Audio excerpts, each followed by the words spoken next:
Into the Nexus is a production of amove.tv. Bookmark amove.tv for other great video games and esports podcasts. Into the Nexus is sponsored by listeners like you via patreon.com/ITN.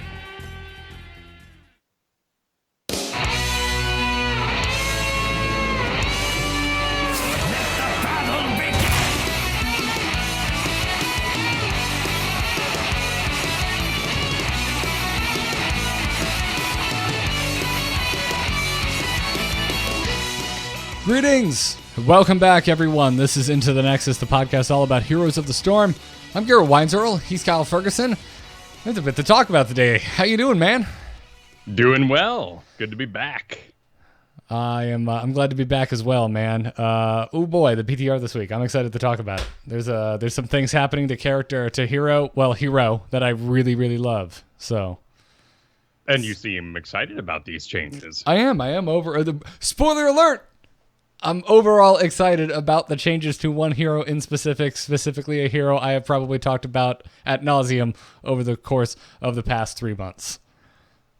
That's maybe because she's been changed so often that we keep having to talk about her. She is the bunker of Heroes of the Storm. Yeah, we had a couple of good weeks of that meme, but it has gone to the wayside. But that might be part of the new developer Q&A. We're also going to cut back on the amount of meme updates we do. I mean, it was really literally just the bunker, though, right? I mean, what other... Am I missing a meme change today? No, but bunker is incredible. I've spent the majority of my week playing Blaze. I couldn't have told you that would be a thing at the beginning of the season, but how many of these have I been through now? I mean, I just want to supply enough stuns for the team to win, and having a very large armored man with fire all around him is pretty good as a shot caller, because he goes, "Hey guys, I'm going in," and they're like, "Is he in?" It's everything's on fire. He's in. It's go time. I love it. So would you say that's kind of your biggest pivot of the whole season? Because the season's coming to end, man. It's going to be over by the time we record another one of these. That's true. And yeah, to go from full support last season to maining tank this one, it's been a wild ride, and it took a lot of time to get to it. But this week I've really seen the power of bunker. In particular, bunker has a bit of a spawn distance, and you can jump a wall. So if you end up thrown over a wall, pop a bunker right next to it, you can spawn on the other side of it, because there's no room for big fat Blaze and the wall to exist in the same area, so you end up on the other side. And in fact, last night in the game, we used it to escape from an entomb. We ended up in an entomb. We hop inside the bunker. We spawn slightly outside the entomb and continue to battle. Oh, that's cool. I'm going to do something I've never done on this show before. I'm going to make a PUBG analogy. It's like I go through a car and use the move between seats ability of that game to pop out the opposite side of the car when I'm getting shot at. About as relevant as changing your gun mid-reload animation to get a faster reload, right? Which is not a little PUBG dirty. That's like an old Halo thing, but yes. Yeah. It's a little gross. Not the right way to play in many ways, but the power of the coordination of voice chat and a bunker has been a delight. I mean, we fought Malthiels and Artanis all in one game. With a Lunar as well. And it's just basically like, hey guys, if you get last rites on you, jump inside the bunker, it won't exist anymore. Oh, by the way, the space laser, the Lunara poison, the KT bomb, basically everything on the enemy team was cleansed off by the bunker itself. That's friggin' dope, man. Because that we had an 11-minute Sky Temple. 11 minutes? There was nothing. The enemy, everything they did was dot based or somehow had some sort of wind up, and I could remove every piece of it. Man, that's mean. It was. As we left, everybody in that channel went, "Oh, awesome playing with y'all. Don't be on the enemy team next time. See ya." Whew, man, did they have a bad comp, or did you guys just stomp that hard? It wasn't terrible. I would say the main thing that happens in a stomp comp right now is, one, you overdrafted solo laners, which can be things like Alarak, Sonia. Wait. So who's doing the stomping? Are you talking about the team that's doing the stomping or receiving the stomping? Receiving the stomp. You are going to receive a stomp right now if you underdraft CC and overdraft solo laners. I think that's fair. I mean, that's been my biggest concern all season, right? What has been my number one complaint all season, Kyle? It's that I can't get a specialist because they already get taken. And I'm like, well, we can't take two of those. We really can't. We just can't. Maybe if one of them's a Sylvanas, because you're like, well, if I trust that Sylvanas with team fight damage, we can maybe make this happen. But yeah, that's about it. That's the only scenario where I'm like, yeah, sort of, kind of, maybe. And even then, I'd rather have a different composition. And I'd still love to be playing Uther, and I do subject my friends to it regularly. But it's being able to fill out, that's always what I aim for, is filling out that team with the pick that can cover the most bases in one go and complete a comp. Yeah. Now that I've asked you that, I'm trying to think of what my biggest pivot this season has been. I don't know. If anything, as we're coming to the end of season 1 for the new year, I think if there's one thing I have really had kind of beaten into my head, it's to just stick with what you know. This is the season where I have flopped around like a non-committal bastard. And it's true, man. Multiple times I've just realized, no, you should just keep taking Zagara when she is free. When she's not, you know what? Malthael was working before. Why'd you stop playing him? He's working, and because he was working again, I got back on him, and it just all clicked. Like, it didn't. He had a major rework. He plays quite different than he used to, as you've mentioned. You can just engage with your auto attack now. You don't need to worry about your shroud.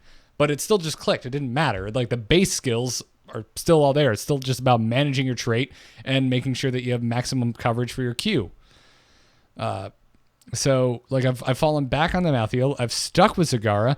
I'm back taking Sonia again. I probably should have just never stopped. That was hard. That was the Merc Camp change. That was 3 years of muscle memory that you had to unlearn about when to take a camp. Yeah. So that's the thing. It's like I did all this exploration. I tried Rag, which kind of worked. I just don't like playing him that much. I just feel like I'm always wiggling. I'm constantly wiggling, waiting for the time when I can engage. I got to play Thrall today, Kyle. I used to love Thrall. I used to play Thrall a ton. I got to play Thrall today. I was very fortunate. I had my first voice chat experience where I was recognized. Oh, neat. Yeah, I went to Unranked this afternoon. I'm like, I got about an hour before lunch. Let me get in here and slam 2 games. And I get into a party, and one guy gets on. He's like, "Hello, sir. Welcome. You are our 5th. We're a 4 stack." And I'm like, "Cool, man. I'm glad to be your 5th." And then we're talking about picks and stuff. And eventually they're like, "Wait a minute. Wait, Garrett, like Kyle and Garrett from Into the Nexus?" And I'm like, "Yeah." And then, like, apparently everyone on the party is a fan of the show.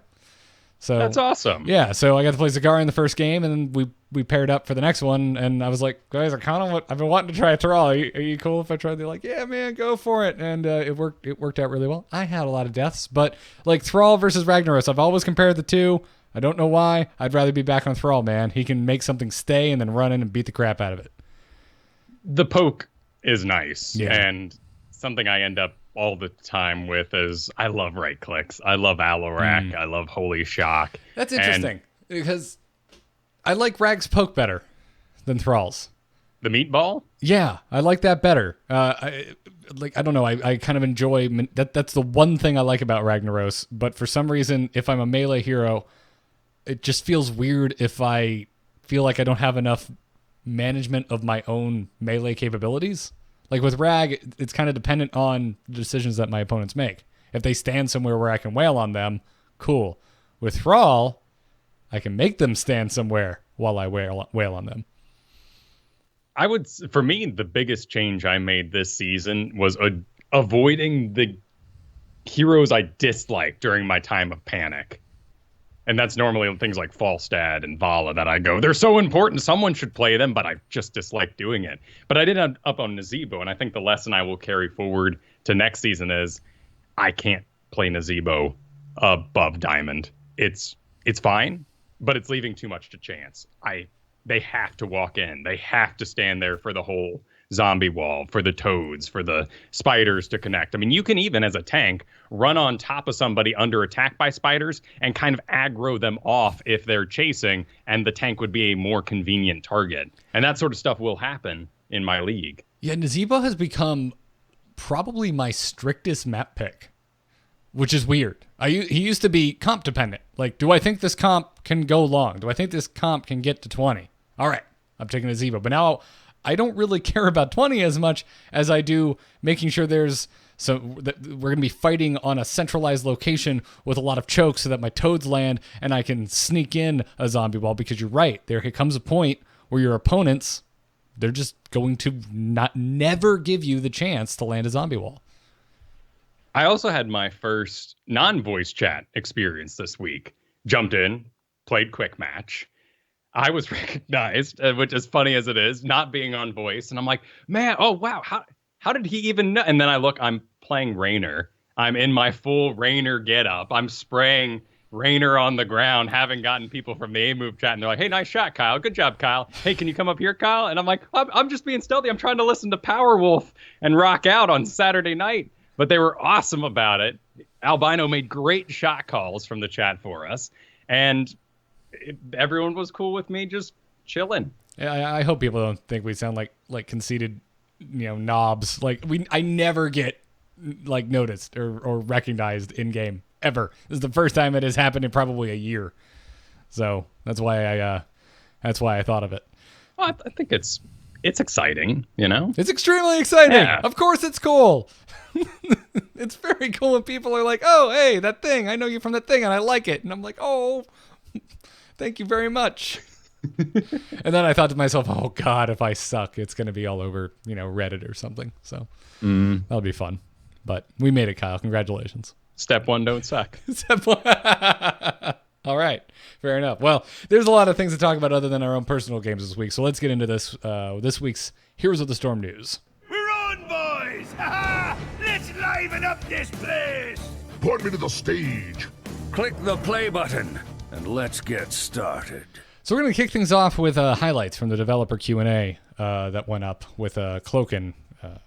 And we're not going to hit everything here. I recommend you go and watch the actual video. But let's get into it with the first highlight, which is that content is going to be staggered, Kyle. They're doubling down on their previous announcement that, hey, don't expect Heroes to come out as often. And this explains a lot of the fanfare around the reworks that we've seen recently. They said that hero reworks are going to stand on their own. They're going to let Battleground releases shine now. They gave the example of, hey, that Tyrael rework and the mecha skins, there's a reason why there was so much fanfare, and that's this. They're basically having to rethink their marketing strategy, because no longer are they going to have this constant stream of new heroes every 4 weeks. And if that's not there, what do you do? I mean, if you had asked me that question before they started this, I would have been like, yeah, you just promote your reworks because you do them constantly. And it turns out that's the way they're going. The spotlights are really well done for Sonia and Medivh, and I was honestly a little shocked until I saw this dev update and went, okay, so this is now what we were talking about at BlizzCon. We are now going to move into the 5 to even 8 weeks period between heroes, rather than the almost every month we were having in the past. Which, honestly, the way things have settled here after the big Battleground update and our double support nerf, I think the game has regained its health. We have, as players, rejoined. Granted, I'm saying this with next week being placements, and a bunch of crazy people are about to come into my mode and just start running wild trying to see what they can get. What do we get this season? I'm like, stick around. It's so good right now. Like, honestly, seriously, Hero League is super solid at the. Granted, I'm winning. I figured out my part of the puzzle. I'm satisfied with my exchange with the game. I went 8-0 yesterday. Who can complain about that? Of course, I'm running a little high here. But I am frightened yet again, because here we go through this season roll. You've earned it too, man. I mean, get excited. You were having some rough times in the past few weeks. It was tough. Yeah. So don't defend yourself. Be happy. Be proud of that 8-0, sir. I will. I am. Yeah. I think I may just wait to place. I'm seriously thinking about giving it like a 2 week berth. The good news is this time you won't see a bunch of reworks, ideally, or a new hero release, or a Hanamura rework dropped on top of that. The game should be a lot more stable in the game sphere, not the player sphere, but the game sphere. Yeah, this jump around. I mean, if you've been keeping up with Into the Nexus, listening to me, you probably shouldn't be surprised when I say I'm very happy about this, because I've spent basically all of 2018 so far going, guys, I'm out of breath. I'm winded. This game is moving too much, too fast. And so I'm ecstatic that things are going to level out a bit. And it's not even like it's slowing down. We're still going to get reworks. We're still going to get constant balance updates. We know that they're working on other Battlegrounds. They mentioned Hanamura multiple times. They said it is being worked on. They said it now has a single neutral payload in the center of the Battleground, which is something I've been hoping for. And I can't believe it, Kyle. I think this is the first time in the history of the show I kind of sort of predicted something.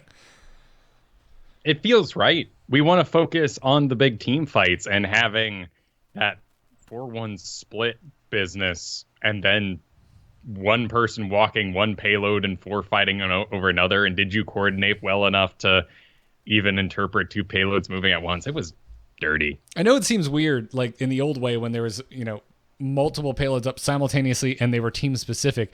It seems weird to say that was more complicated or more complex than a single objective that will cause a team fight. Because when you think of team fights, you think complexity.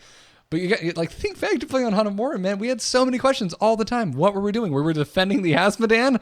Were we trying to push their wall in response? Or were we trying to actually deliver our payloads?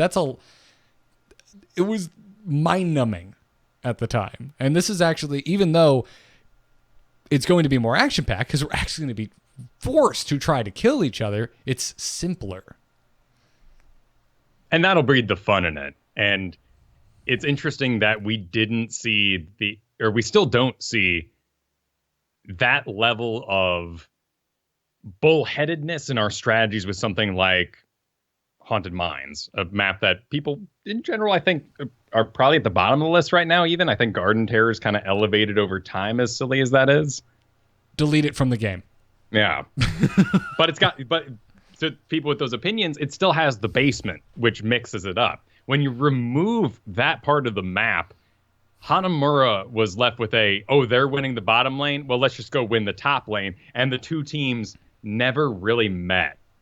Yeah, short of, you didn't ban Asmodan, you done goofed, there wasn't a lot of team interaction. You could play that entire Battleground without having ever entered the game or entered a team fight. Sorry, I'm laughing at Ann in the chat room who's cheering me on for my Haunted Mines opinions.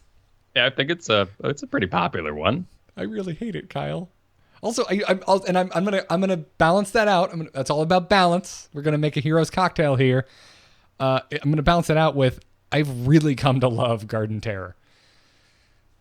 I think Garden Terror, because of the rider, much like my kind of resurgence in enjoying Blackheart's Bay, it allows for heroes that you don't normally get to play. We run Murky on Garden of Terror when we play Unranked. I run Probius every single Blackheart's Bay I get in Unranked with my team. And it is a fabulous break. Yeah, it's fun. Although, do you enjoy it that much when the hell do you not get to play Probius? I mean, I could pick Probius everywhere. That's a decent point, right? I mean, Oh, no, I was going the opposite way. I was like, what if someone takes Probius away from you in Garden of Terror? Are you going to have a good time? Well, that's only the Blackheart's Bay. Oh, sorry, the Blackheart's Bay. Gotcha. With the Garden of Terror, I would end up on something. I normally don't fill that role, actually. I'm usually more of the raw damage type, the Lunaras, and doing a more Greymane-y kind of carry for my team. But it means we get to run that Tracer, that Murky, that Hypermobility, that Zeratul, somebody who rides it and has the escape to get out. And there's not normally an excuse for something like that in most team comps. Yeah. But whatever the case is, I'm actually very excited about Hanamura, as opposed to when we were hearing rumblings that Mines was coming back. I was not super stoked at the time, and now that it is back, I am not stoked. But I in a weird way, I kind of liked Hanamura. I understood all of its faults, but I'm ready to go back. There was something about the bushes and just the overall center of the map. The way it is set up for fights, the problem with the map was it didn't really encourage fights. But when fights did break out, it was a fun battleground to fight on. Yeah, the bridges were enjoyable. Basically, that final 5 seconds of the payload almost being turned in, just like Overwatch, was fantastic. And that, if we can capture that in the bottle and do it over and over again, just like they did with the Brawl, Hanamura is good to go. Yeah. So bring it on. Another thing we didn't mention about it, they did admit that the core on Hanamura can now be directly attacked. Yeah. That's surprising to me. Although, do you think, Kyle, and we're pulling this completely out of our butts, but do you think that with a single payload, it just took too damn long to end a game?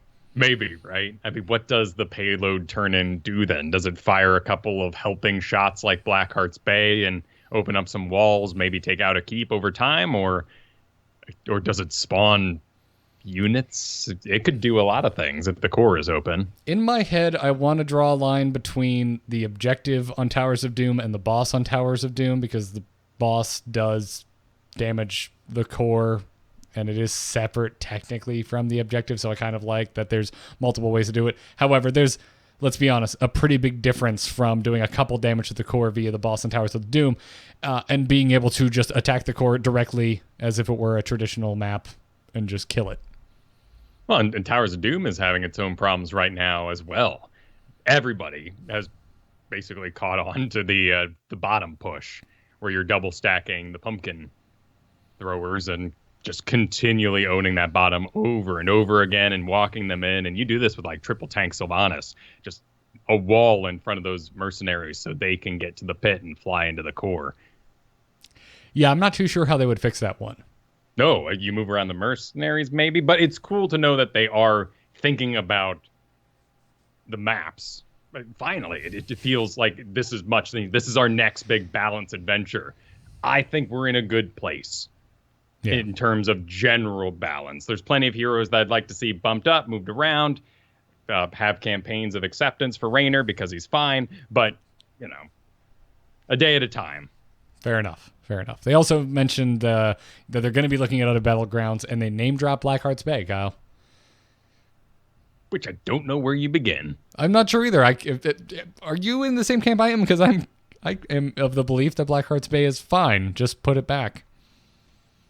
Yeah, it's wildly different than the majority of our other maps, and I don't know if it's healthy that I have one Blackheart's Bay versus kind of Garrosh comps, Garrosh Lucio, things that are clearly meant to win every single team fight, and you just run away every time they show up. And then you go kind of fake a boss, and then while they're doing that, your Falstad flies to the turn-in and runs away and turns it in. That may not be healthy, but the layout of the map I really like for the bruisers, because there's no real way that I can win a team fight and safely go take your bruiser camp unless I'm winning that hard. But I can access your bottom ochre camps pretty easily. Damn it, Kyle. I heard it, and I'm like, I'm good as long as he doesn't snicker. No, it was a natural breath that took the pause, and then it was too late. Yep. It registered. If I didn't need to breathe there, it would have been okay. Well done. And now I don't know why it didn't hit me until just now, but I'm just now drawing a line between the two. But Blackheart's Bay, that is the new Hanamura equivalent I was reaching for. That there is a battleground where you can completely win off of the objective, but you can still go and just kick the core's teeth in all by your lonesome. And I think that danger in the basement of Haunted Mines, it is what stops that map from being that way. It is too dangerous and too seductive to get those skulls. Someone's going to make a mistake, which opens up opportunities for plays. Right. Also, not to mention just it is hard to read the minimap on mines. Like, even if you go for the core, you're not sure where they are. You're not sure where they could pop out top or bottom because of the mines, and you would never know. Especially if they don't take skulls while they're down there. Yeah, in particular the Lily baits. Lily is everywhere right now. She's doing really well. And on Haunted Mines, there is a very specific strategy. It's not special. You run Lily in circles outside the door going, oh no, I'm Lily, somebody come kill me. And then the second you get jumped, the whole team emerges from the basement and kills everybody. Mm-hmm. Yeah, don't do that. Don't chase Lily. Just don't. Lily on mines is basically a dark, dank alley. Yeah. Don't go there. Just avoid it entirely. No, wait for it to, become an art alley and get updated by the city. Are you saying Lily is going to get gentrified? I'm just saying, in Seattle, there are some creepy looking alleys that have been redone, but are still extremely creepy. They just have art on the walls. Fair enough. That was the thing I saw in LA a lot too, but West Coast. West Coast, right? man. Exactly. West Coast. Exactly. And then they also talked about reworks. Apparently Lunara is the only one they were going to call out by name on the slate to be reworked very soon. They also specifically called out her level 4 talents, saying they're not sure they should all be Wisp related. No, they're boring, and there's really only one for the speed. I find Lunara boring, so yeah, that level 4 was not helping. I just like auto attacks. I know I'm strange in that way. No, you're not. There's just something about Lunara in general. I don't know. Maybe I just have zero interest in the fantasy of being half of a deer. Maybe you need the excitement of the giggles, because pressing the voice chat button saying, hang on, I can giggle that, and getting the kill, that's gold. You can feels great. Giggle that? Okay, ha ha ha, right over the jump of it. Gotcha. And it's the exciting thing for me about Lunara is into Stitches, into Garrosh, and knowing at 10 that I can recover my position over a wall where I wouldn't have been able to with Vol. I'd be dead. Why were you that close to a wall? Well, because the Garrosh picked me up and threw me over, or the Stitches hook, and then the Gorge took me behind it. But Kyle, if you were playing Vala correctly, you wouldn't have been hit by the chain or displaced by the Garrosh. That's true. I do prance rather proudly as a deer, and I tend to get a little out of position. But sometimes if you're doing that with the knowledge that you can escape, you're basically doing a Lily bait as a Lunara. Yep. See, I talked some smack to you, and then I gave you some ammunition for your own strategy. That's friendship right there. Yeah, exactly. Give and take relationship. I'll take it. All right, let's talk about what's happened on the PTR, because it's a couple reworks, one of which that for me is exciting for the most part. Although, remind me about auto attacks here in just a second, Kyle. All right. You know where it's coming. Anyway, Sonia is getting a rework after a bunch of poking and prodding over the last multiple months. Now, I would throw some Malthiel shade over this a little bit if they had changed the stats. But they didn't. And because it's nothing but talents, I am really pleased. And talents diversity on Sonia is needed. And there are so many Sonia mains that we're not messing with the perspective of their character, just how they spec. Yeah. I overall, I'm very happy about it. There's maybe one decision here I'm mildly salty about, and I think I'll get over it in relatively short time. But anyway, basically to kind of boil it down to its essence, the generic and underpicked talents are just gone. They're out, and most of them have been replaced by completely new talents. It does seem like they're pushing us rather ham-fistedly towards a seismic slam route, and I don't know why, but I just have a natural retaliation against that. But it also seems to work. It does a lot of damage if you just blindly pick everything that affects your seismic slam. Just in try mode, I chunked down a level 16 at equal levels Johanna in 5 seismic slams with auto attacks built in and engaging with a spear. But yeah, it chunks hard, and it's weird. I'm not used to that. I think the cool thing about the seismic slam build is that it's a decision. So the enemy team comes running at you through a choke. Mm-hmm. And let's say you grab up. the extra splash distance, and you throw on top of that the giant killer. When you seismic slam something, whatever those splashes go into, including the initial hit, does a giant killer percent base damage. How cool is it then that Sonia has to make the choice, do I spin on top of this to survive, which is more expensive in Fury, or do I start unleashing in terms of damage? Whereas before, without these seismic slam talents in tow, spinning would have been the obvious choice. Yes, and I think I'm on board with that. And the talent you're mentioning, by the way, is one of the new level 4 talents called Shattered Ground, where the splash damage travels 66% further. Kyle, it's really far. You can poke as Sonia, kind of. You have to have that initial target. You can't slam the ground. Yeah, and that's almost where I wish when you took this that you could just slam the ground. I would like it to be true poke. But I think that 2% giant killer, the giant slammer at 16, that'd be too much. Yeah, I mean, I don't know. Would it? Because there's counterplay. Just get the hell out of the way or don't engage in a choke against Sonia. But then you have this weird scenario that develops where Sonya starts running around midline like Jaina, which honestly is about the range. Her Frostbolt about equal to this increased level 4 range on her slam. You could be standing backline going kung kung kung kung kung kung, and it break the character. Not broken as in balance, but. You need to be actively fighting someone to keep your rage up to continually seismic slam. If you're doing it without actually attacking anything, you're not going to get that many seismic slams off. And as someone who doesn't play any Sonya at all, because I have friends across the board playing her, all I care about is where's the counter go? Where's my stun to stop that spin? And so everything I was reading here, I was in agreement with because it didn't increase her power. The scariest thing for me is Striding Giant, the new level 20 for Wrath the Berserker, which gives her a 2-second unstoppable. Used well, I whiff my stun, and the entire engage goes wrong.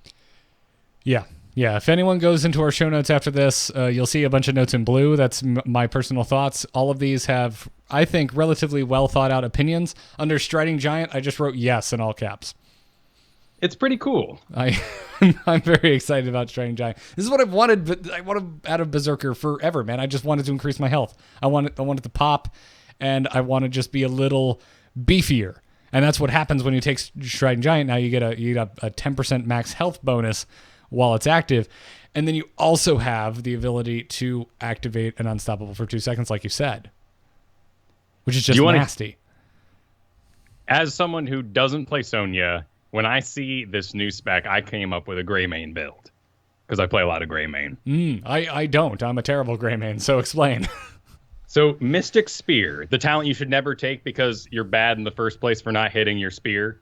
And plus Poison Spear was all the rage for the longest time, so we completely forgot about it. And still is, kind of, actually, mostly. Exactly. You probably shouldn't take it because you will not learn good Sonya, and then you'll reach level 13 and you'll be okay Sonya. Congratulations, you wasted half the game. You're probably behind. But as a gray main player, Mystic Spear makes me very excited because you can combo with it Composite Spear, which increases the range. Hitting an enemy hero with it grants armor. Yeah, okay, see, this is the one I don't like that much. Like, I think... the only defense I have for it is, were I a game designer, I think I take a lot of issue with major ability upheaval at level freaking 20.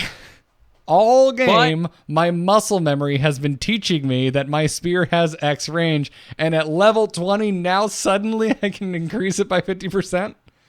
But at 16, you can add on top of that and increase your basic attack damage by 25%. And every time you land a basic attack, you take 7.5 seconds off the cooldown. So you can, and I've tested this, do a gray main engage. Wait for the orb out of Li Ming. It flies off. You have an 8-second window. You engage with your Mystic Spear. You go in. You do damage full blown for all of 5 seconds. Have a cooldown and can disappear over a wall or through the trees or wherever you want this increased range to take you. This is extremely exciting, but I'm so I hate anything that gets me excited that happens at level 20. If I'm specking for level 20, I hate it. I'm basically saying, congratulations, Sonia. You have a way to lessen your loss. And you can lose slower now thanks to talent builds. But that does get me excited, because the worst part is, wanting to just, show your hatred off with some Illidan play, and you get behind and you have no poke, and there's no way you can get over that wall to even make a defense. And with Greymane and the way that he is able to only invest, or allowed to invest, at 5 seconds at a time, means he can get really meaningful damage out during a time when he should be locked out. And that's really powerful. Yeah. And frankly, credit back to you. You can still do that at level 16 once you pick up Rampage, just with the normal spear range. You're just not going to have the insane level 20 range. You mentioned you didn't like something about auto attacks here, because they're really encouraging it. Focused attack has just been removed, and they have replaced it with nothing. They didn't bake it in anywhere. It's just gone. Well, you do have Shot of Fury now. Cooldown 40 seconds, activate to gain Fury. But your passive is, whenever you Seismic Slam, you get a basic attack increase 40%. So if you Seismic Slam build, and you want to pass on Poison Spear or Life Funnel, which are two kind of tough choices to pass on, you can still get that. Yeah, see, oh, man, I kind of read that as a nerf. Interesting. So Shot of Fury, as I understand, when they write new functionality, if anything isn't in there, it just means it's gone now, right? So Shot of Fury is no longer going to increase your maximum Fury by 50? You gain 50 Fury by activating it, yeah. Right. Well, you used to be able to do that, and it would also increase your maximum Fury. Oh, okay. So now the maximum Fury increase is gone. I don't have the original one up. I don't know the actual stats. I'm sure something got moved around here a bit. And also, like, Focus Attack was after any ability. Shot of Fury is after just Seismic Slam. So again, I feel like I'm being forced. I don't get to... now, granted, also, I'm sure they're reining in damage this way because it's behind one ability, not multiple. But yeah, that's the only place where I'm like, oh, I loved Focused Attack. I loved this idea of just being locked on, and every time I'm landing an auto attack, it feels like I'm doing the right thing. This is elegant, though, and it can, on paper, because of our previous experiences, look like we're treading old ground. But we're not. I'm actually really impressed by this rework. Take, for instance, the level 1 Seismic Slam talent. Every 4th cast of Seismic Slam deals 40% more damage than the base. And when you put 4 on that, the length of Seismic Slam is increased, and the splash damage is increased by the base damage. So you don't need talent 1 to take talent 4. And you're going to be Seismic Slamming from time to time anyway in an auto attack build. So you don't need talent 7 for 4-1 with the Giant Killer. The Giant Killer is good on its own. Maybe you don't want to slam the entire... You're going to slam all the way back and Giant Killer Lily for 2%. Congratulations. Your normal slam would have hit both Stitches and Garrosh in the front anyway. This is where I admit that I was trying to poke holes in this just so I didn't sound very happy. I'm pretty happy with this overall. Oh, you did a good job. And you defended against... This is a character that people have been playing since Alpha. Your perspective is one of passion at this point too, and to lose your particular play style can be scary. But if our future reworks look like this, and Medivh actually kind of does, things are really awesome. Yeah, and I think it all for Sonia specifically, I think it all boils back to what you said at the very beginning. Was like the only thing that messes with it are talents. Her base kit and heroics are the same as they've always been until level 20 and you go Striding Giant and become a god. But beyond that, yeah, like if you know how to play Sonia, you will be able to continue playing Sonia. You just might have to spec a little different, play a little bit different, but you already know what the abilities do, and some of them, most of them, are going to be even better than they've ever been because of these talents.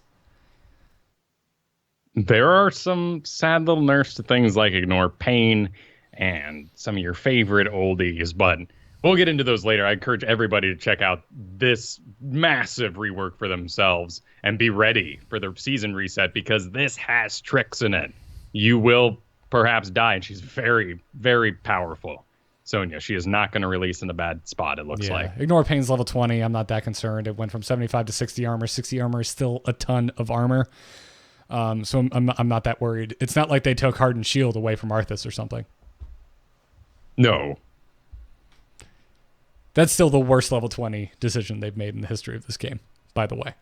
We're going to give you that sweet anti-magic shell. Oh, yeah. Here's a significantly worse ability at level 20 on an already fairly vanilla hero. Congratulations, everybody. It looks so good on paper. You know, the guy has physical armor only, susceptible, has no movement. So Kael'thas putting a living bomb, I mean, you can guarantee that living bomb will probably go off on someone who's still standing next to him. He can't vault out. So on paper, I totally get we're sitting there and we're going, anti-magic shell? And oh, yeah, that's a Death Knight spell. I love the idea, and it totally gives him a defense against what he's been weak against all game. But you know what is really useful? Moving a little faster, not spreading that living bomb. Yep. So, all right. I'm out of breath after talking about Sonia. What the hell is going on with Medivh?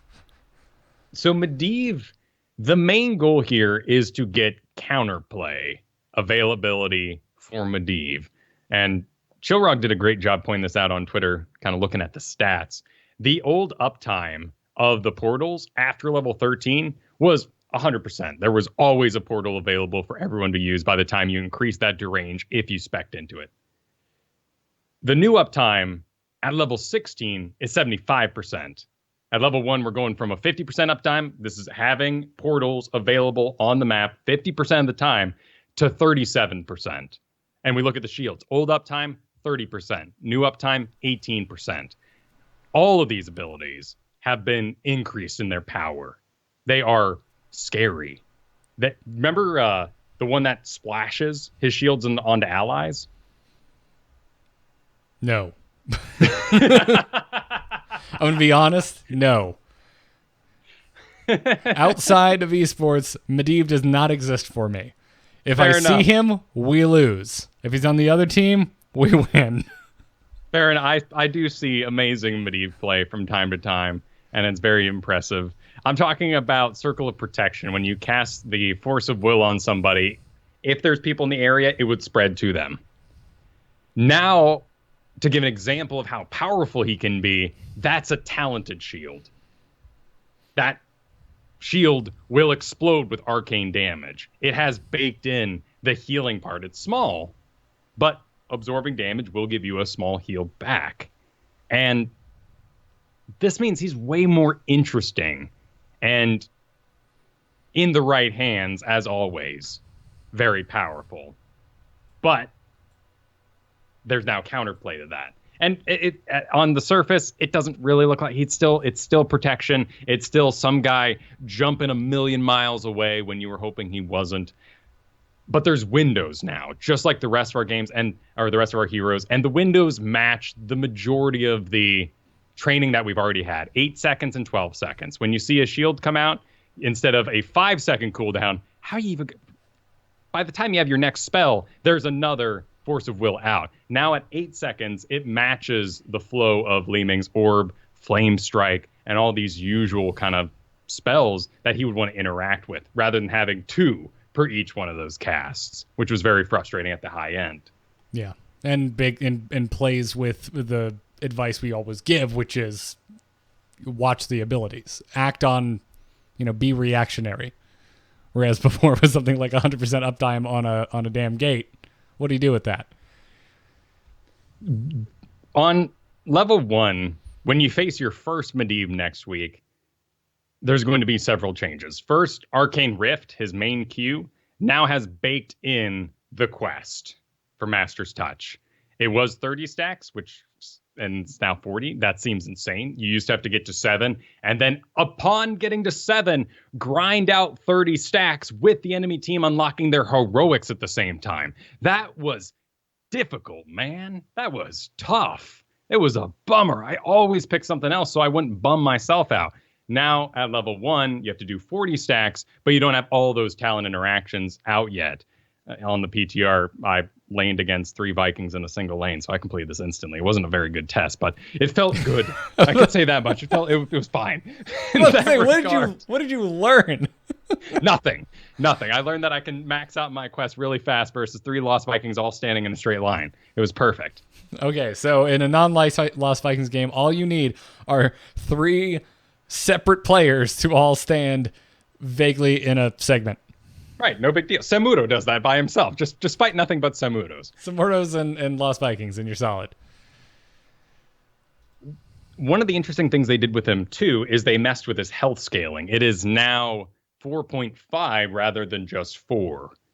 This is really minor seeming, but there are other characters in the game like this. Every hero, for the most part, levels up at 4%. Each time you get a level, you become 4% more powerful. Zagara levels up at 3.5% because she's an early game bully, losing power as the game goes on, hitting Nidus, but because of her global and her power in that way, she's a bit weaker in her scaling. So Medivh's health goes up higher than other people's over the extended course of the game. Meaning, just like in Convection, if you have more survivability, you are more likely to complete your quests. So there's this nice little bacon going on where if you suck in the early game, you should be okay for later and a bit more tanky. I like that. As mentioned, the Force of Will is going from that 5 seconds to that 8 seconds. And upon expiration, allies are healed for 20% of the damage absorbed. So this used to be a level 16 talent that you would put up against other very powerful talents as well, now just baked in. I mean, that's huge, right? It's very easy to complete the damage numbers you need to trigger some of his talents. But the healing you will receive at 20% isn't actually entirely insane. Now, well, especially if your opponents are paying attention and not pumping damage in once the shield goes out. Exactly. And the windows of opportunity to do things, that'll help out all leagues. These downtimes between shields, these downtimes between portals. The lower leagues, though, will still suffer from the variant problem of I'm lazy or I don't know the interactions, and so I just keep pumping my Tracer auto attacks into parry and variant, not really thinking that I'm giving him resets. And at level 20, you're giving him resets on his heroic. He will be able to double taunt you if you Tracer in to that variant. So this heal does make me a little scared when I look at some of his level, and I'm actually getting them up right now, level 7 talents that allow him to augment his shield, particularly the explosion. It has to absorb a certain amount of damage, but it's not that high, and it's very easy to trigger. And, as mentioned, at level 16, these are talented shields you're putting across a group, and it can become very powerful. Yeah, so it does base damage when it explodes, and then an additional 100% of the damage taken, but that has a cap up to a 365 bonus damage. And at first you're like, a cap? What? We're not capping Genji? How could they? But it's so easy. You are going to absorb 400 damage at level 7. It's going to happen. Yeah. And you will get this trigger. That's interesting. It's made me think, do you ever think they'll let us talents? Well, they not do, because of the explosion, but because of the baked in. Sorry, it's not a talent anymore, but it's the baked in 20% healing on unabsorbed. What if they give you a choice at the beginning? Do you want 20% of damage absorbed, or do you want just a base number that's lower than the potential of 20% of absorbed? I'm curious why we haven't seen more interactions with body check. Because on Garrosh, that was a very interesting route to go. And Medivh has a brand new talent where he is able to lower his cooldowns of his heroic at level 16 based on arcane rift hits and auto attacks. So that's a new feature of talents interacting outside of a level 10 or 20 with the heroic. Oh, gotcha. I missed that one. I'd say my favorite talent in this whole darn update is the level 1 ability to cast portals while still a bird. Yay. It will be frustrating. It makes life so easy, though. And I think we'll see a big surge in Medivh's. And he does need this. I was hoping more for just the excitement of it, that we would see a lot of balance, or a lot of certain heroes like Medivh suddenly surge up in win rates with voice comms, and Medivh's actually gone down quite a bit. So he's in need of this. Increasing voice comms and communication did not make for better Medivhs out there. And if you think about it, especially if you're going, something like Master's Touch, the comfort of being able to stay in bird form while you're trying to, maybe save your team. If you're staying there too much, if you're getting too comfortable, you're not getting your stacks. Yeah. Though at at level 4, there's a very dangerous talent called Raven Familiar. It was already in the game, by the way, but you can now put 2 portals rather close to each other, and your auto attack is enhanced. And as you stand in a team fight, you can jump from one back, and keep shooting out these bonus attacks. It's a great way to get yourself killed and ruin all your stacks, but it's glorious fun. Yeah, and now it's adding a Raven to every person that uses that portal. With a slow on it being the big deal of the addition there. 30% slow, Kyle. Yeah, not too bad. For 2.5 seconds. That's solid. Oh, yay. I can't wait to play against Medivh. So it'll still look like Medivh, but he's going to have some new tricks. Yeah. And then there's Ana. Ana got some changes as well. Her trait for Shrike now has the additional functionality of healing Ana for 50% of Shrike damage dealt to heroes. This is a little misleading, and I can't wait for the Lunara rework because of this. They have set... It's very elegant. They have set the heal to a timer of half a second, and the application of the poison is whatever the heck it will be. So as you attack, every time you attack, you instantly apply 1 dose of poison. So when you land a hit, if you're at max stacks of poison, your next heal will actually be enhanced by that amount of damage it did in between the half-second ticks. So it's kind of Lucio-like. It's constantly going. So you have a half-second window. Exactly. To increase your stacks. Gotcha. Yeah. That's cool. Yeah, I really love poison damage, and I love, life leech kind of attacks, and this gets me really excited. You're not going to butcher anybody with this. You're not going to be going toe-to-toe and be like, Shrike, take me home! But I'm not sure anyone was expecting that to be the case. No, little old lady up against the butcher, just holding their own, it'd be great. But because of this, she lost some healing dart healing, which seems a little backwards as that's her allied healing. Biotic grenade now only affects Ana's healing output, and the duration was increased on that. You can talent into this at 1, though. If you want it to enhance everybody's, you just got to complete the same grenade quest you were working on in the beginning of the game anyway. Yeah. Yeah, the healing dart is the only one that really makes me raise an eyebrow. Nano Boost getting, a cooldown increase and increasing in mana cost, that doesn't surprise me. It's going from 50 to 60 seconds. 60 seconds is still a supremely short cooldown by Heroes of the Storm standards. So, whatever. They're clearly going with her heroics, going for some talent diversity, because I have Horus got a little love. The cooldown is down to 45 seconds. And now you can self-cancel without incurring that 10-second cooldown. I went and tested this because I was like, when? Can I fire and not get it? But no. The second you fire, you've used up all your goodwill. You're going to get a full cooldown for that. But if you don't fire a shot, you can just cancel out of it and reposition.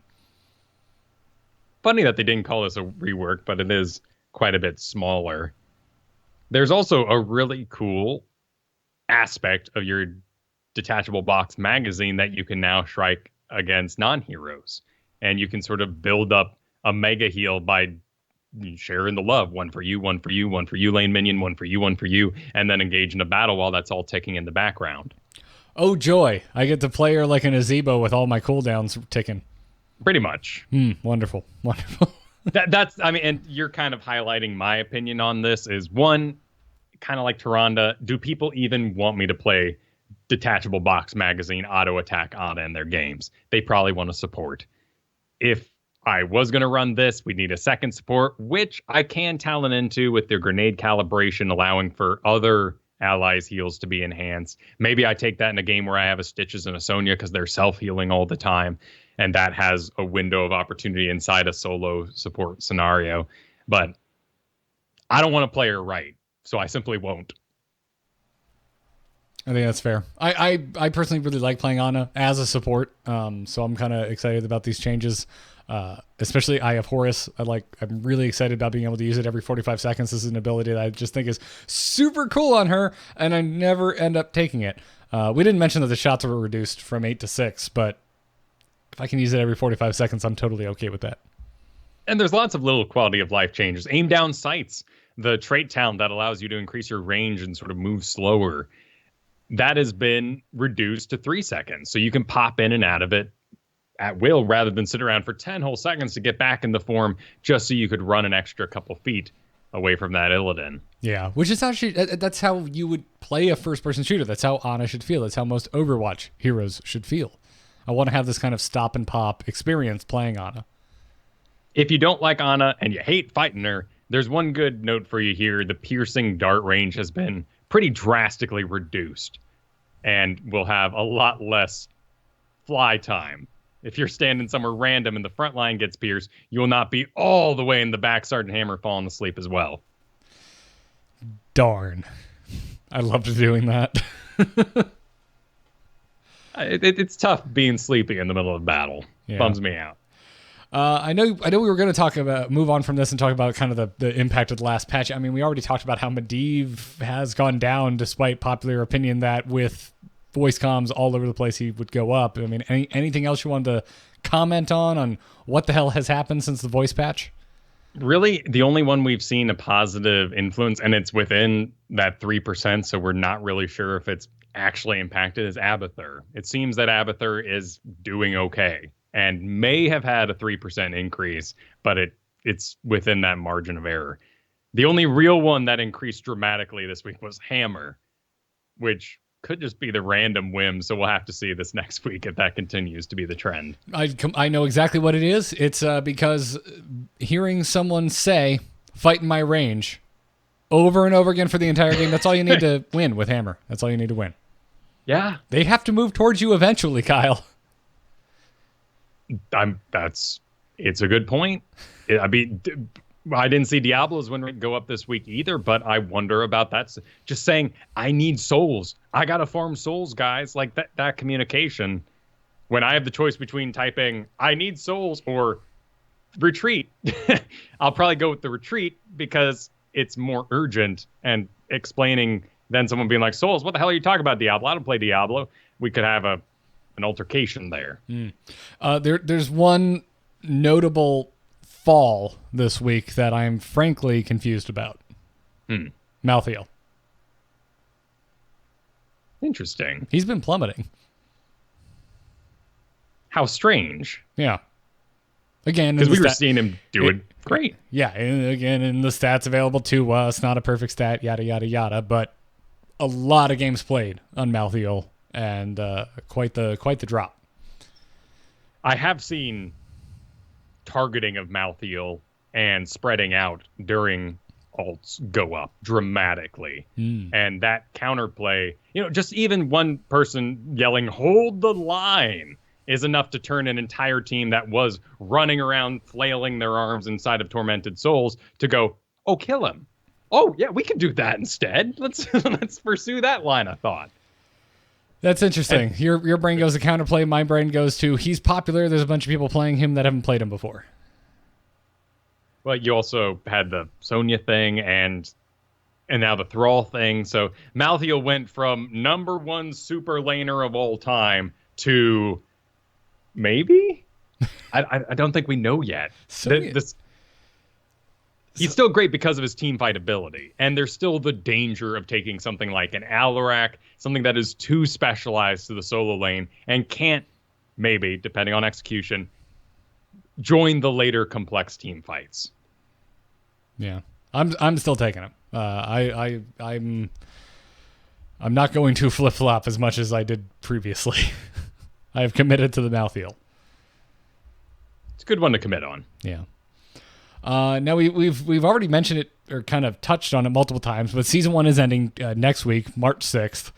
But we got some interesting information in regards to matchmaking for when season 2 begins. They said that they are no longer going to boost the system's uncertainty level in players' matchmaking ratings at the start of a new ranked season. Previously, this uncertainty boost made movement more fluid during players' initial matches each season. Removing it will smooth out cases where players could make considerable swings in rank over a relatively small number of games. We've also implemented a 1 league cap on how much your rank can move as a result of placement matches. So you shouldn't move one full rank, that being from gold 1 to platinum 1 or gold 1 to silver 1, because of your placement at all. But should you have that amount of uncertainty because you haven't played enough of the video game, or maybe you did some AI tricks, you are capped at that. For the most part, we should all end up generally where our MMRs belong. This isn't getting rid of momentum, but we can assume that the momentum is going to be a little more forgiving because the uncertainty will be less. And momentum, I'm talking about if you were on a losing streak at the end of the season, it'll assume you're not in a place you should be, and it'll lower you more per loss than you would otherwise. Yeah, I'm interested to see it. Do you think I'm crazy for considering waiting, by the way, for the dust to kind of die down, for the returning Hero Leaguers to maybe get their fill? Yeah, I'm thinking about that too, because I have had such a positive experience in my Hero League season with voice chat and all. I am nervous about an influx of people who maybe play to abuse the system. And, you start thinking about a person like that. What kind of personality is that? Is that one I want to interact with in a voice environment? Is my sanity? I'm not sure that's even the healthiest line of thought to even entertain. I mean, at the end of the day, it's just, are you uncertain enough that you will be on the same wavelength as your teammates? That's really kind of what it boils down to. We do have the added bonus of voice chat now, so if you feel like talking to your teammates, you may be able to use that to your advantage and figure out where their head is at. It's not a foolproof plan by any means, but it's another tool. Yeah. Here's the thing that's kind of disturbing at the same time. I'm using my shot calling powers that I've gained from this after show and our bonanzas, as well as my team league games with the core guys, and playing on stream and shot calling for, viewers and whatnot. My performance while on voice chat is lower because I'm talking and I'm looking at other lanes and I'm communicating what sort of strategy I would like done. As the tank, my performance can kind of be lower, and because people expect me to perform in that role. If you give me a pile of players that is uncertain about participating in that mode, it's going to be very difficult for me to have that same experience. Counterpoint, do you think that long enough in this brave new world that you'll just get used to it and become a better player because you're used to communicating, looking at the map, and also not getting killed? Absolute. Over time, these skills will regather. I will become the good mechanical player I was while also shot calling for people that I don't know. But it's scary, you have a Stitches. Is he Bruiser Stitches? Is he Tank Stitches? You don't know. When John grabs Stitches, I know what kind of Stitches that is because I've played with him so much. The other tough part is, if I do perceive that this may be a more inflammatory environment, I'm not going to do it because voice chat's already pushing me through the thought process of, oh, that was fun with those 4 guys. Let me wait. No, I can play with real friends. Well, darn it. Why don't I just call up real friends and then every game is like this? Awesome. Let me just and your brain, at least my brain, takes me to Team League, and I do a little bit of Hero League and I go, well, that was nice, but I could level it up one further and do it with real friends. Yeah. It's personal taste, right? Sometimes your friends aren't around and you just really want to play heroes. Yeah, and to that community, this has been a fantastic update. But I know there's a lot of people out there who are burned out of the game. There's been a lot of changes and seasons bring them back. And oftentimes when there are changes that move so fast, burnout sneaks up on you and you can be angry for the wildest reasons in the world. I hate broccoli. I hate stir fry. No, you're just sick of broccoli. Like, it's okay. You've had it every day for the past year, but I hate stir fry and I hate all types of that food. And no, but we get confused. Like, how many times have you been just woken up grumpy and it took you the whole day to figure out why you were mad at all these random things? And it was actually something completely unrelated in the background. Yep. You just let it get to you.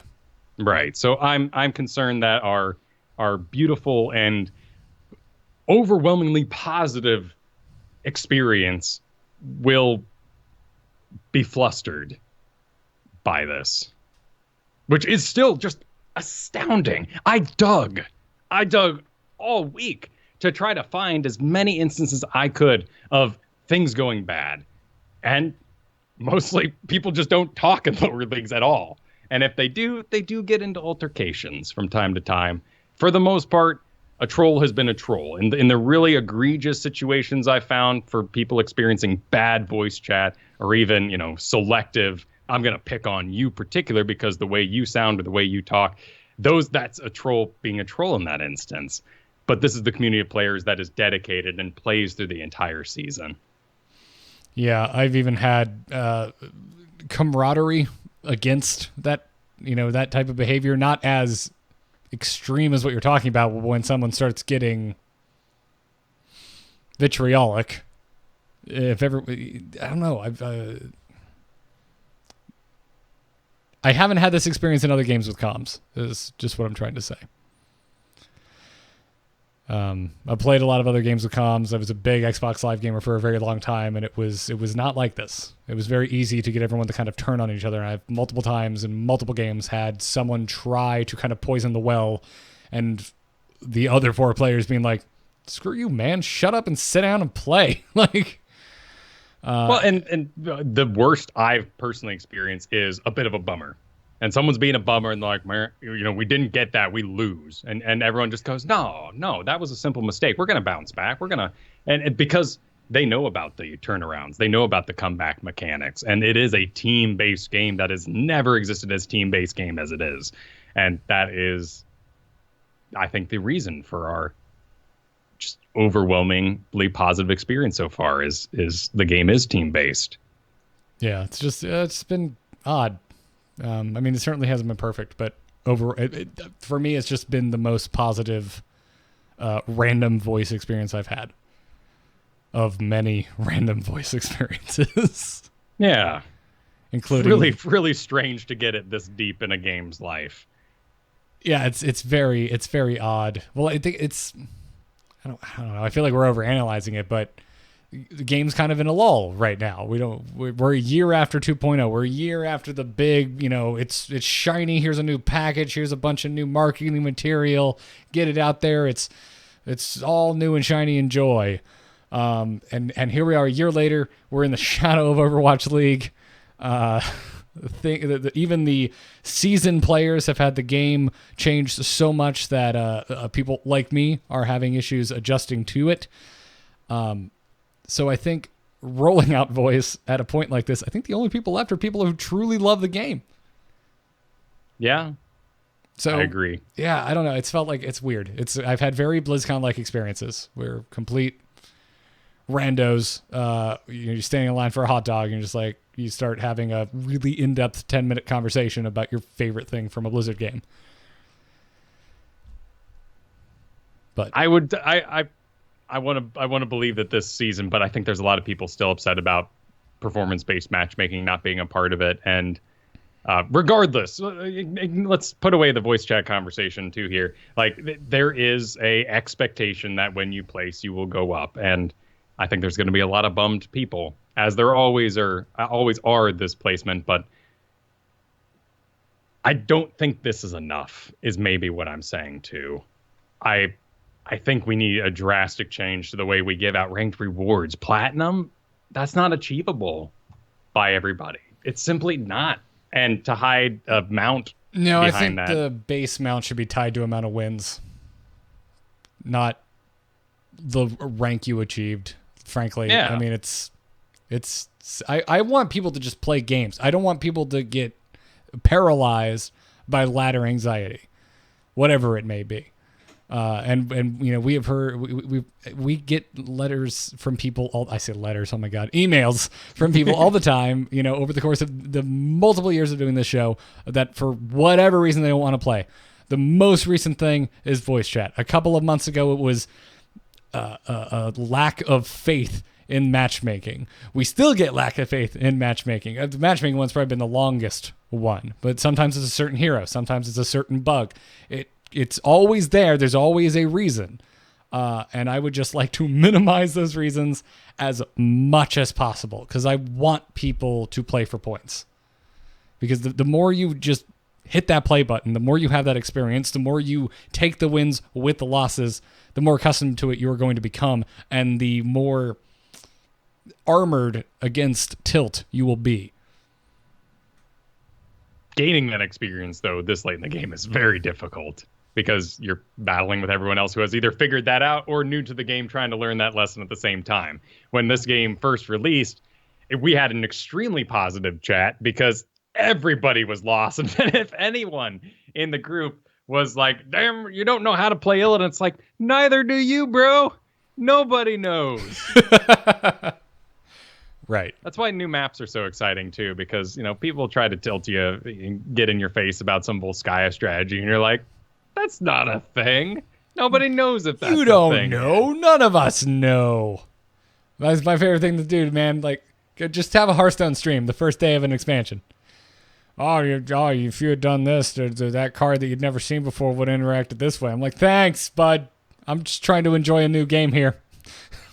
Yeah. I like that I like armor because it means that when I fire a shot in this game, nobody in my chat can tell me the numerical problems with the math I just did. I hit for 500, but they have 20% armor and health and some shield that pops up during it. Cool. I didn't miscalculate. But if I would never stream Slay the Spire, man. I'd get upset at myself for being off by 3 points in that game. I thought I picked up Into the Breach this week. I played as I'm getting into it, I'm like, man, maybe this will be the game I stream. I played one game of it and I'm like, nope, I'm never going to stream this game. I make mistakes. Yep. I think yeah, I don't like streaming. I've never gotten into it. I am thinking I could get down with some PUBG streaming just because of the it's just point and shooting, man. People can make fun of me for shooting all day long. I know I'm bad at shooting. I just accept it. But I and if I was to do a PUBG stream, what I would do is land right in the middle of everything so I can get killed as fast as possible or get all the good stuff as fast as possible so I don't play as a nub on the outskirts collecting cool stuff only to get to the center and die like a nub. That's where my brain has gone. When I was new to this game, I was just like, yeah, loot up and play slow. And now I'm just like, no, just murder people. And if it goes well, cool. You're going to have a good, get me buffered. Good Get eventful out game. Right now. Exactly. I got another of these to play. Yep. Is this my game? Nope. On to the next one. I messed up. Friends, die with me. Yeah. Find a good friend who will jump on a grenade after you die to get back to the lobby quicker.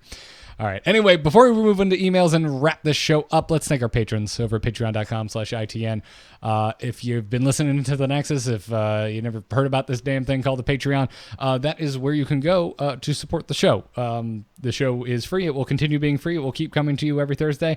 Unless we announce that it'll come out on a Wednesday or Tuesday or something because we're traveling. But if you would like to support it, if you'd like to subscribe for $1 an episode, $2 an episode, whatever works for you, it helps us out a ton. It allows us not only to pay some of our bills and continue doing this show, but it also helps us pay our guests, people like Jeff Canada, people like Dunk Train, to come on the show. They don't just come on because they're great guys. I mean, they are great guys, but we also get to cut them a check, and that's lovely, and we love that you guys give us that opportunity. So anyways, we have some new patrons to thank. Thank you to Jordan J, Jeff L, Gavin P, Cameron B, and Ovent Brell. I know that name. Now, of course, we're really excited to have Dunk Train back on soon, but he is doing a fantastic job casting Here's the Dorm right now. So look forward to him as that wraps up. Yes, in case you're wondering where he's been, that's where he's been. He's doing a great job. The insight And it's always nice to hear from pro players casting the amount of pressure that's on particularly newer esports and newer players like the college kids. Yeah, I'm excited to talk to Dunk about it. Also, full disclosure, completely forgot that he was on Dorm and asked him if he could come on this week. He's like, dude, I'm casting. And I'm like, oh, right. Oops. So They put it on the launcher, and it actually plays on the launcher. So kind of seduces me to click it every time I see it. Hey, you know what seduces me? Not being on Facebook. We're not on Facebook, right? This year? Yeah. Exactly. It's not on Facebook. That is the lamest announcement of a totally awesome thing ever. Like, because I clicked it, and I'm watching it on Twitch, and my brain just goes, naturally. And I completely forgot that we had this whole Facebook thing going on last year. I didn't. Yeah, Garrett doesn't forget. I do not forget things I don't like, Kyle. You should know that by now. Anyways, let's do something I do like, which is take emails from itncast@gmail.com. Darkness stopped calling. Hold on. Darkness just texted me. Okay, tell him I'm not here. We've had that bumper for the better part of 4 years, and I'm just now wondering to myself how many people check their phone when they hear that buzzing noise. With that sound, I mean, you're working with Flip at that point. Oh, man, no. Dude, iPhones have that buzz. You could turn it on, right? But isn't it usually like some sort of on some clown thing? That's what I always heard on the train. I mean, if you have your sound on, I never have my sound on. Yeah. What kind of animal has their sound on? Who wants? No. What do you want everyone around you to hear? Click, click, click, click, click, click, click, click, click, click, click as you type. It's terrible, right? Why would you do that? You know I don't have my sound on. That's why I never get your texts in a timely manner. Kyle is the hardest person to talk to. I run a tight schedule, and if we don't have a planned face-to-face meeting, I can be schedule has nothing to do with it. Trying to get you I have to use like the Pony Express to get a telegraph to you. That's true. That's what we call texting my wife. So she comes over and says, Garrett wants to talk to you already. I feel terrible about it. I feel like every time I send Kristen a text, she's just like, well, maybe I wanted to say hi, Garrett. Hey, man, my parents send their vacation plans straight to her. I don't even hear about them. I wake up, she's like, we're going on the plane today. I'm like, what are you even talking about? Oh, that we're tripping. We're visiting your parents. When was it? Oh, it was all planned out through you. Perfect. But it's true. You know, I didn't exactly build the best rapport over my 18 years in that house. I was a forgetful man. I'm the opposite. I'm the easiest person to get a hold of in my family. Everyone else, borderline impossible. I'm talking to you, Dad, with your 3 separate phone numbers, none of which you answer. Anyways, emails. You can send them to itncast@gmail.com. Tony S. writes in and says, I just wanted to send in my conspiracy theory on the next hero in Heroes of the Storm. You may or may not have noticed this, but the Season 13 Diablo 3 portrait is an image of Imperius. Blizzard has put in these types of hints in the past, and I think this means that Imperius is the next hero. What do you guys think? Does he mean like Season 3 in Diablo 3 itself?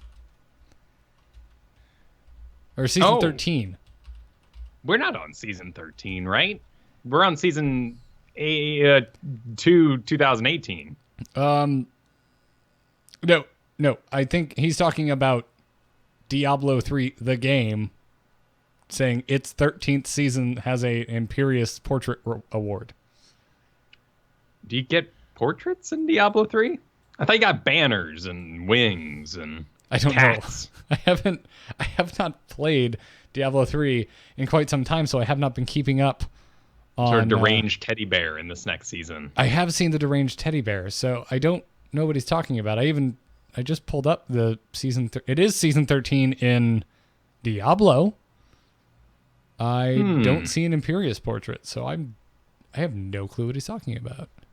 I mean, it would make sense that this is worth a little tinfoil hatting. Why would Diablo become excited about Imperius for no reason? Here it is, right here, on the Diablo site. In addition to helms and shoulder slots of the exclusive Conqueror set, a brand new series of portraits themed around Imperius will be available. I think that's a stretch, man. This is Diablo. This is the game Imperius is in. But there was data mined this past week, and apparently it's been sitting in the files for a while. It's an older file. This background full of books and clearly the Diablo 3 Deckard Cain writing room. Right. Yeah. What is it? I got a little picture here. Yeah. It's the cathedral, man. It's his fire hazard of a book and candle pile. Something eternity, and then stuff happens. Fireballs. Let me tell you about a boggart. Boggarts are burger. You take something human and mix it with great, disgusting tragedy and extreme detail, and you've got a new monster. I am such a fan of those monsters. I love it. I love me some good monster lore, man. That's I think the number one reason The Witcher resonates so well with me. Oh no, she tripped over a dog and landed in mud, and now she's a muddy dog spirit. I'm just like, that makes sense. Yes, it's perfect. I would like to give Diablo and The Witcher some more credit than that. That was like the Stan Lee school of this is how to make a superhero, not radioactive mud. Not Diablo 3 or Witcher 3's school of make a monster. No, it's true. There's a bit more blood and sacrilege involved in Diablo. Yeah. To make a dog spirit. Yeah, I think that's a stretch, Tony S. I would say I'd be jazzed if Imperius was added to Heroes of the Storm. I love that character design so very, very much. But I don't know. I mean, and Kyle, with the evidence you brought of the data mine background, you wouldn't slap Imperius in front of that. You'd have like the high heavens and the gates just rising up with just flying buttresses everywhere. All the buttresses. Yeah. I think that one of the greatest crimes of Diablo 3 is we didn't get to kick his butt. They Zeused us from God of War. They dangled a totally want to kick his butt dad figure in front of us and then didn't let us kick our butt. Man, original Diablo 3, I'm going to say it was kind of lame. You should have fought Imperius somewhere in there. He should have been like, no, you're not allowed in heaven. All the other angels are like, but Imperius. They're going to help us. And the Diablo, he's in the thing, in the core. And he's like, no, you fight me first. And then you take him to like half health. And he's like, very well, you're strong enough to fight Diablo. Yeah, I mean, we were coming off of StarCraft 2's campaign, man, and Legacy of the Void hadn't come out and kind of disappointed me. Like I was like, mechanically it was incredible, but story-wise, I will play those missions like crazy. The story, man, you start with a space western and you end with the most generic anime kill a god BS I don't care about. It got a bit too cosmic. It really did. Wings was so grounded, even though you end on a planet made out of nothing but volcanoes, but still extremely grounded. But I mean, it's easy to romanticize the old game. I was doing it with Diablo 2 before I played it or started playing it again this most recent go. And I was like, man, Diablo 2 makes so much sense. You're chasing the Wanderer everywhere. And then he's like, go to the temple and find the heart, the eye, and the brain and attach them to a flail so you can break an orb. And you're like, what, dude? What are you talking about? Yeah. My issue with Diablo is just the story of base Diablo 3 is it's just kind of, it's by the numbers. It feels very by the numbers. Yeah, it's like a morality tale from Shakespeare's time. It is not engaging. Plus, at the time, we had the auction house, which made the kind of loot grind busted. And then Reaper of Souls came in and fixed everything and made one of my favorite games. But it was interesting. I mean, this background says Deckard Cain all over the place. I feel like we don't get him because I feel like that's a BlizzCon hero, man.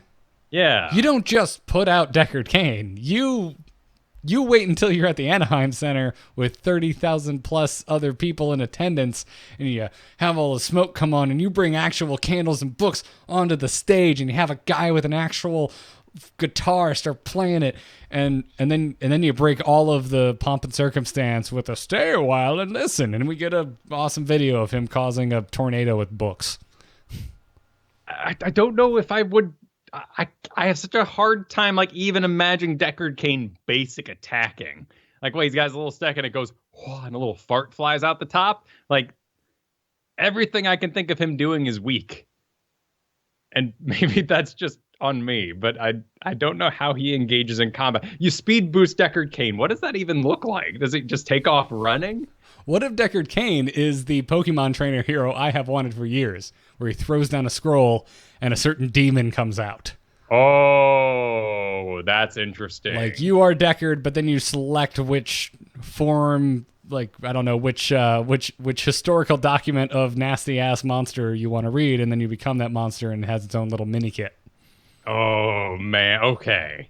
I'm okay with that. Like, you summon the Crusader, and he goes, for the light, and charges in, or you summon the Scoundrel, and he does some stuff. Oh, that would be interesting. Oh, you're taking that down a different... I was thinking, like, he becomes a monsters, like you kill them monsters in Diablo. He becomes a goat man and bangs some drums and buffs his allies. Interesting. I mean, you also got the cube. You could have the QWE, make the R the cube, and you combine your heal with your push and the cube, and now your Q is a push heal at the same time, and you redo it again with your R on 30-second cooldown. You combine your W and your E, and now you have some sort of speed boost damage thing. That's okay. Yes. If he's an auto attack carry, though, I'm out. No, I'm not actually. It just seems wrong. You want to... I mean... I don't want him to... That's what I'm saying. I don't want him to be an auto attack carry. What I would like... If they don't do it at BlizzCon, wait till April 1st, announce him as an auto attack carry, and then be like, just kidding, but he's actually coming to the game. He's just not an auto attack carry. Oh, that's right. We do have to be careful about the first coming up. Blizzard's pretty tricksy. Mm-hmm. Yeah. Well, we got a month. Yeah. Steel yourselves, heroes. There be hijinks ahead. But whatever the case, I mean, bring it on. If we're going off the background, which I would take more than I would a Diablo 3 portrait, that's looking like someone a little more grounded in the realms of men. Men, though, and darn it, Overwatch, you just put out another human. I want more monsters. Oh, dude, the new Overwatch hero is awesome. Oh, she's awesome, but you gotta throw us a bone here. It's Heroes of the Storm, You gotta design some non-humans so we can get them. We're gonna get Bridget. Bridget. Or are we doing a different, or is it? I saw different pronunciations of it. As far as I know, Bridget. Yeah, really, really cool combo, like Uther Johanna kind of kit going on there. Yeah, I don't know how she would translate into Heroes of the Storm and be differentiated enough from the two other basically paladins we have. Yeah, well, I hope we would get Winston or the robot first. The big robot, the one with the 4 legs. Oh, Orisa? I actually haven't played since she came out. Gotcha. That's pretty much where I fell off too, but I'm not sure, man. I hope we get a skin at least. I could see Johanna just getting that skin. That'd be a little sad. She does have a lot of character. I got my wife that shirt for Christmas, so I beat the rush. What shirt?